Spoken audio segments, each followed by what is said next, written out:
Valon dedicou-se profundamente ao estudo da criança porque ele acreditava que esse era o melhor caminho para se compreender a origem nos processos da humanização dos humanos. Ao estudar o desenvolvimento infantil, Valon explorou tanto na dimensão cognitiva quanto afetiva e motora. Ou seja, ele estudou o desenvolvimento de forma integral, recusando-se a aceitar abordagens que reduzisse o desenvolvimento humano a apenas uma dessas dimensões. Uma das principais bandeiras de Valon é a de que a escola deve oferecer formação integral aos estudantes. Isso quer dizer formação afetiva, intelectual e também social. Sua teoria representa um marco importante no pensamento pedagógico, pois até então a afetividade era uma variável pouco considerada no processo da educação, da nossa educação. E nesse contexto, os trabalhos de Valon situam-se nos campos da psicologia genética e da psicologia do desenvolvimento. É importante não confundir psicologia genética com epistemologia genética. As duas se relacionam, mas não são a mesma coisa.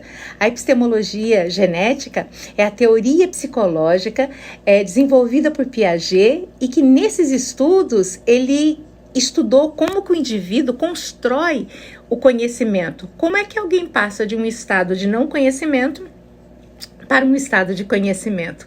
Já a psicologia genética, ela está mais interessada em compreender quais as origens dos processos psíquicos. A grosso modo, a gente pode dizer que a epistemologia genética de Piaget interessa-se no conhecimento, e já a psicologia genética, ela vê mais os processos psicológicos. Valon não é o único teórico no campo da psicologia genética, mas é um dos mais relevantes.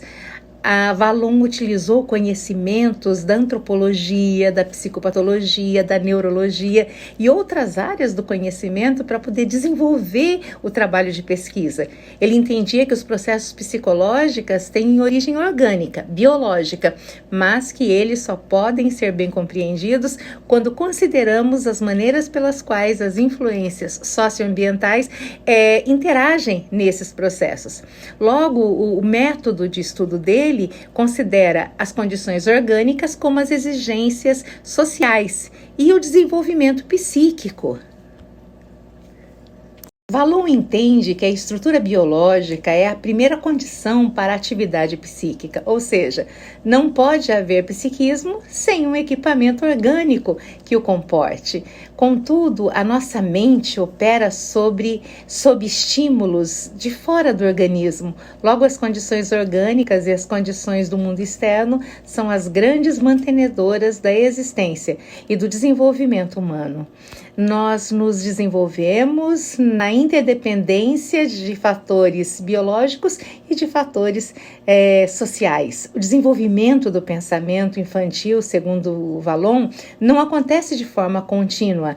Ele é marcado por descontinuidades, ou seja, crises e conflitos. Essas descontinuidades, elas são resultado do amadurecimento do sistema nervoso, que traz novas possibilidades para o exercício do pensamento, de alterações no meio social que trazem situações novas e estímulos diferenciados. É do conflito entre essas duas condições que emerge o pensamento e a inteligência. E essa compreensão nos ajuda a reconhecer que conflitos e contradições fazem parte do desenvolvimento psíquico normal de uma criança e que não são necessariamente problemas a serem combatidos pelos educadores. De fato, as crises muitas vezes são dinamizadoras do processo de desenvolvimento e, portanto, elas acabam sendo benéficas dentro deste contexto. A inteligência, segundo Valon, se desenvolve após a afetividade, contrariando várias situações.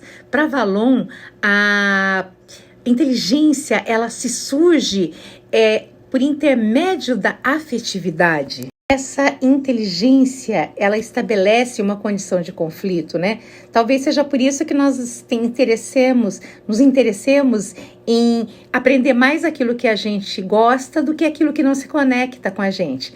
parece que para alimentar a inteligência é necessário mobilizar os afetos. Segundo Vallon, ao nascermos, nós somos frágeis, seres que precisam de ajuda, a gente precisa que alguém cuide da gente. E essa condição de absoluta dependência faz com que a gente se torne seres afetivos. A emotividade do bebê expressa no choro, no grito, e garante que o adulto se mobilizará para atender às suas necessidades. Logo, a expressão emocional dentro da linguagem é completamente, de alguma forma, social. Ela é usada para comunicar necessidades. Essa afetividade tem raízes biológicas, mas ao mesmo tempo a função dela é social. Não se deve confundir a afetividade com amor e com carinho. Quando a gente fala com afetividade, a gente está falando de coisas que nos afetam. Todos somos afetados por elementos externos, como o olhar do outro, um objeto que chama atenção, mas também somos afetados por elementos internos, como fome e como lembranças. Então, a afetividade é a capacidade de sermos afetados de forma positiva ou negativa de elementos internos e externos. O choro da criança afeta o adulto que cuida dela, e esse caráter contagiante da afetividade humana permite, que essas situações como o choro sejam interpretadas pelo adulto e então age para atender às necessidades que essa criança tem.